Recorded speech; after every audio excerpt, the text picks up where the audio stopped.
अभी जो टॉपिक है ये तुम्हारा वेपर एब्जॉर्प्शन रेफ्रिजरेशन सिस्टम। हम लोग पहले जो पढ़ा था, जो निखिल सर पहले बीटम के पहले पढ़ाया था, उसमें तुम्हारा वेपर कंप्रेशन रेफ्रिजरेशन सिस्टम था।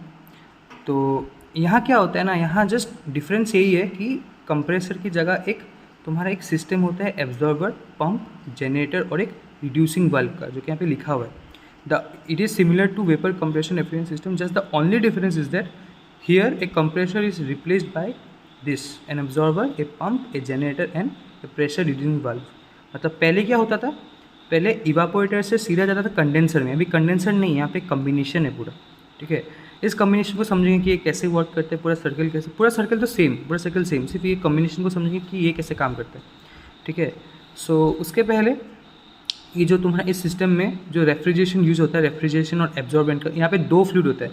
पहले क्या था, सिर्फ रेफ्रिजरेशन था वेपर कंप्रेशन में। यहाँ पे एब्जॉर्प्शन में तुम्हारा दो फ्लूइड होता है, एक तो तुम्हारा जो रेफ्रिजरेंट है वो रहेगा और एक एब्जॉर्बेंट भी रहेगा। तो कॉम्बिनेशन जो होता है वो तुम्हारा एमोनिया और वाटर का होता है, जिसमें एमोनिया रेफ्रिजरेंट होता है और एब्जॉर्बेंट वाटर होता है। और ये तब होता है जब जो इवापोरेशन टेम्परेचर है वो लेस देन 0 डिग्री सेल्सियस हो। ठीक है, और दूसरा कॉम्बिनेशन है कि जिसमें वाटर रेफ्रिजरेंट रहे और लिथियम ब्रोमाइड एब्जॉर्बेंट रहे, और जिसमें तुम्हारा temperature is greater than 0 degree Celsius.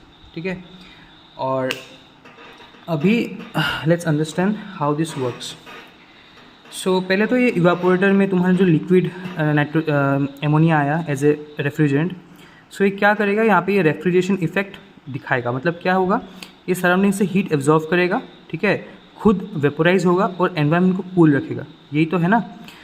तो जैसे कि ये हीट एब्जॉर्व किया, जो लिक्विड एमोनिया था वो तुम्हारा वेपर एमोनिया बन गया। ठीक है, अब हम लोग का क्या था ना, जो प्रीवियसली हम लोग वेपर कंप्रेशन पढ़ रहे थे, उसमें क्या था, एक कंप्रेसर था। कंप्रेसर का काम क्या था, इस लो प्रेशर एमोनिया वेपर को हाई प्रेशर एमोनिया वेपर में तब्दील करना था ना। यहाँ पे क्या है, यहाँ पे कंप्रेशन नहीं है, यहाँ पे तुम्हारा सेम होगा, लो प्रेशर से हाई प्रेशर में जाएगा, बट यहाँ पे एक सिस्टम है। अब ये सिस्टम कैसे काम करता है देखो। पहले तो यहाँ पे एक एब्जॉर्बर है जिसमें तुम्हारा H2 है। ठीक है, H2 का काम क्या है ना, बेसिकली एक एब्जॉर्बर से क्या समझते हो तुम, एब्जॉर्व कर रहे हैं, क्या एब्जॉर्व कर रहे हैं, हीट। ये जो तुम्हारा एमोनिया है ना, यहाँ से हीट एब्जॉर्व किया ना, फिर यहाँ पे गया तो इसको हीट एब्जॉर्व किया और हीट को ये रिजेक्ट आउट कर दिया। ठीक है, अब जब ये एमोनिया गया ना यहाँ पे, तो ये H2 के साथ मिक्स हो गया। ठीक है, H2O is a solvent, solvent के साथ एमोनिया मिक्स हो गया। तो अभी एक स्ट्रॉन्ग सॉल्यूशन बना है, जिसको हम लोग जो पंप के थ्रू जो जनरेटर है वहाँ तक हम लोग सेंड करेंगे। ठीक है, अब पंप में हम लोग ऑब्वियसली कुछ एनर्जी लगेगा, जिसको हम लोग वर्क इनपुट के टर्म्स में लिख रहे हैं इधर।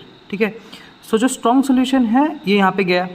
अब जनरेटर में क्या है ना, जनरेटर में कोई कॉइल लगाया है, मतलब जो ये स्टीम का होगा या फिर हीट का होगा। तो ये क्या करता है ना, ये इसको बॉयल करते हैं, जो सॉल्यूशन जो जा रहा है अभी इसको बॉयल करेंगे हम लोग। अब देखो, जो एमोनिया का यहाँ पे क्या है, एमोनिया और वाटर है ना। अब एमोनिया का जो तुम्हारा बॉइलिंग पॉइंट है वो तुम्हारा बहुत कम है वाटर से, मतलब एमोनिया ज़्यादा जल्दी बॉयल होगा।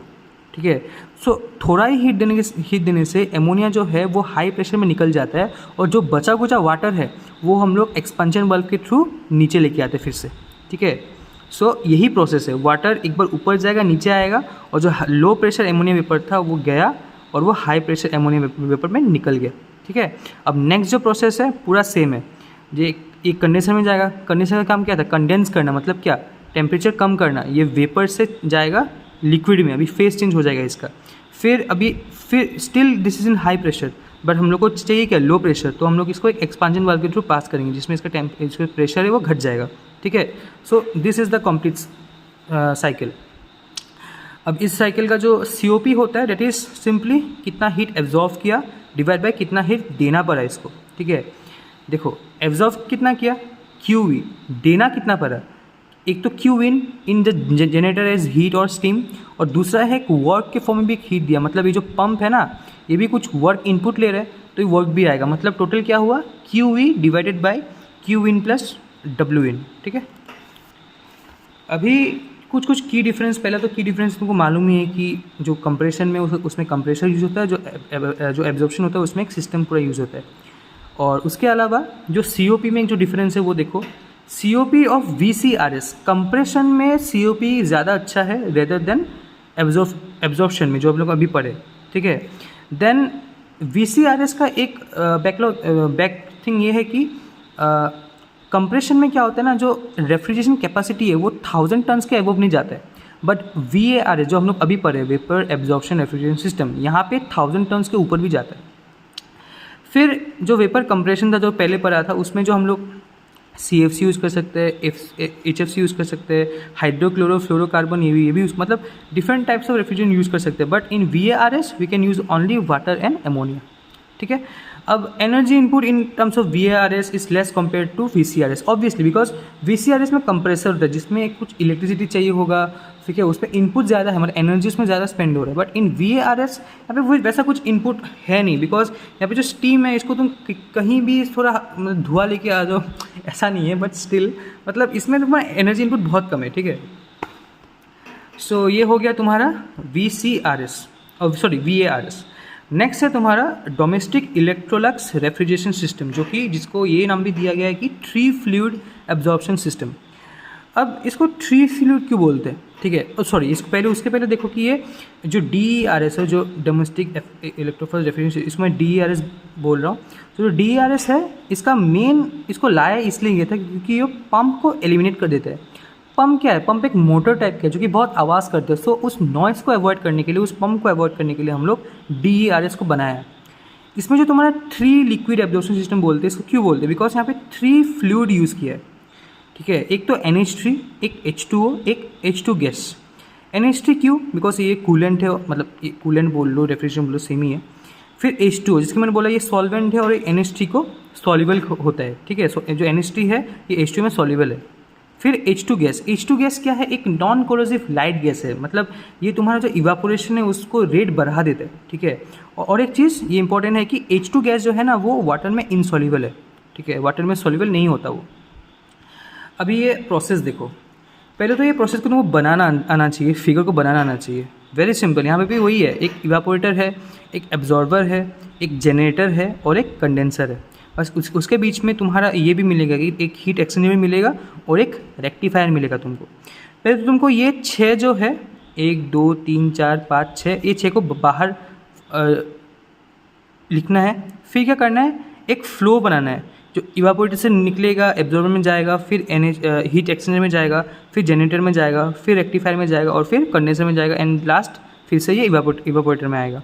अब सिंपल क्या करना है, हर एक स्टेप से तुमको एक फ्लूइड स्ट्रीम निकालना है और पिछले स्टेप में घुसाना है, ठीक है। जैसे कि एब्जॉर्बर से फिर से बैक जाके जो इवापोरेटर वहाँ पे गया, हीट एक्सचेंजर से एब्जॉर्बर में गया, जो जनरेटर से हीट एक्सचेंजर में गया, या फिर रेक्टिफायर से जो जनरेटर वहाँ पे गया। सो ये तुम्हारा तुम स्ट्रक्चर बना लिया। अब देखो कि एक्चुअली में क्या क्या हो रहा है। हम लोग नॉर्मली स्टार्ट करते हैं इवापोरेटर से, बट हम लोग इस बार स्टार्ट करेंगे जनरेटर से, मतलब समझाना, ठीक है। बेसिकली इवापोरेटर से स्टार्ट होता है पूरा प्रोसेस, बट हम लोग समझाने के लिए यहाँ से स्टार्ट करते हैं। सो मान लो यहाँ पे तुम्हारा एक सॉल्यूशन है NH3 और वाटर का, ठीक है। ये कहाँ से आया, ये बाद में तुमको ऑलरेडी एक आइडिया मिल जाएगा। तो मान लेते हैं कि यहाँ पे NH3 प्लस वाटर है, इसको हम लोग एक बर्नर के थ्रू या फिर किसी भी थ्रू हम लोग इसको हीट करते हैं। हीट करने से क्या होगा ना, NH3 वेपर जाएगा और कुछ अमाउंट ऑफ H2O वेपर भी जाएगा। ऑब्वियसली NH3 का बॉइलिंग पॉइंट बहुत कम है, बट वाटर का भी लाइक है और वाटर भी बॉयल होगा, तो थोड़ा वाटर वेपर तो जाएगा। अब रेक्टिफायर क्या है ना, रेक्टिफायर क्या करते हैं, सेपरेट करते हैं किसको, NH3 वेपर और H2O को। H2O को वापस भेज देगा इन द जनरेटर, एंड जो प्योर NH3 वेपर है उसको कंडेंसर में भेज देगा। अब देखो कंडेंसर जो उसका काम क्या है, कंडेंसर क्या करता है, कंडेंस करता है, मतलब ये फेस चेंज कर देता है, टेम्परेचर कम करके। वेपर था ये लिक्विड बना देगा, लिक्विड NH3, और ये फिर आएगा तुम्हारा इवापोरेटर में। अब देखो NH3 जो लिक्विड रेफ्रिजरेंट है ये इवापोरेटर में आएगा। इसका काम क्या है, ये रेफ्रिजरेशन इफेक्ट को देगा, मतलब ये सराउंडिंग से हीट लेगा और सराउंडिंग को कूल करेगा। अब यहाँ पे ना सिर्फ NH3 नहीं रहता, यहाँ पे तुम्हारा H2 गैस भी आता है, H2 गैस भी रहता है। ये कहाँ से आता है, देखो इवापोरेटर के बाद ना एक सेक्शन आता है तुम्हारा एब्जॉर्बर का। एब्जॉर्बर में क्या है, एब्जॉर्बर में फिलहाल के लिए मानो कि यहाँ पे सिर्फ H2O है और H2 गैस है। अब जैसे मैंने बोला था कि यहाँ पे एक प्रॉपर्टी मैंने लिखा था, जो H2 gas is insoluble in water. So यहाँ पे जो वाटर है तुम्हारा नीचे नीचे रहेगा, और H2O गैस जैसे कि लाइट गैस है और ये इनसॉल्युबल इन वाटर है, तो ये ऊपर ऊपर रहेगा। और जैसे कि ऊपर ऊपर रहेगा तो इसका एक लिबर्टी है कि ये पीछे जा सकता है टू द इवापोरेटर। सो ये गया, तो जाने के बाद H2 गैस का और एक प्रॉपर्टी है कि ये रेट ऑफ इवापोरेशन को इंक्रीज़ करता है। सो ये जो NH3 लिक्विड आ रहा है ना, जो रेफ्रिजरेंट आ रहा है, इसके साथ ये H2 गैस मिल के क्या करेगा, यहाँ पे जो रेफ्रिजरेशन इफेक्ट हो रहा है उसको मतलब उसका पेस बढ़ा देगा, उसको रेट बढ़ा देगा। फिर जब हीट एब्जॉर्ब किया और ये NH3 लिक्विड से वेपर बन गया और ये H2 गैस के साथ ये एब्जॉर्बर में आएगा। अब एब्जॉर्बर में क्या है, H2 गैस तो फिर से इट इज़ इनसॉल्युबल, सो जाएगा ऊपर, बट जो NH3 है वो तुम्हारा सॉल्युबल है वाटर में, जो यहाँ पे वाटर था ना उसमें सॉल्युबल है। सो NH3 और वाटर का एक सॉल्यूशन बना लिया हम लोग। फिर क्या हुआ, ये NH3 और वाटर का सॉल्यूशन एक हीट एक्सचेंजर के साथ पास हुआ, जिसमें ये NH3 प्लस वाटर जो सॉल्यूशन है ये हीट हुआ। कैसे हीट हुआ बोलता हूँ, रुको। हीट हुआ, फिर हीट होने के बाद ये जो जनरेटर में गया। अब जनरेटर में क्या हो रहा है, ये जो फिर से यहाँ पे हीटिंग हो रहा है और NH3 वेपर निकल जा रहा है और H2O वेपर निकल जा रहा है। H2O कुछ ही गया ना, बाकी जो H2 बच गया वो फिर से आएगा हीट एक्सचेंजर में।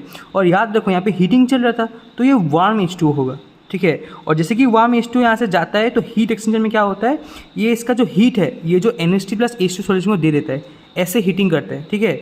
अब पता चला ये जो हीटिंग कैसे हो रहा है इसका, ये जो वार्म H2O है ये क्या करता है, हीट एक्सचेंजर में आके इसको हीट अपना ट्रांसफ़र करके कोल्ड H2O में इट गेट ट्रांसफर, फिर से चला गया एब्जॉर्बर में इससे हीट एब्जॉर्व करने, ठीक है। सो इसलिए क्या हुआ, अब ये फिर से हीट हुआ, हीट होके ये जो गया जो जनरेटर सेक्शन यहाँ पे गया। अब पता चला यहाँ पे जनरेटर में पहले से NH3 प्लस H2O कैसे आया था, ऐसे, ठीक है। तो ये पूरा साइकिल ऐसे चलते रहता है, ठीक है।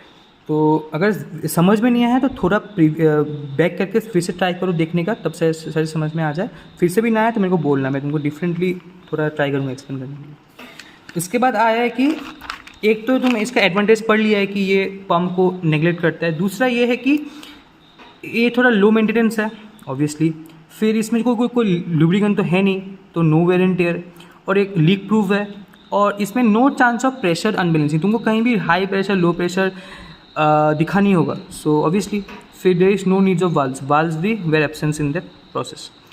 इसका जो डिसएडवांटेजेस है, पहले तो ये जो कंस्ट्रक्शन है इसका बहुत ही कॉम्प्लिकेटेड है, जो कि तुम देखा ही है, COP कम है, और इसका जो मेजर डिसएडवांटेज ये है ना कि ये अगर एक बार बिगड़ गया तो इसको ना रिपेयर नहीं कर सकते, सीधा रिप्लेस करना पड़ता है। सो यही तक था, ये पूरा VARS और DERS कंप्लीट हो गया, ठीक है।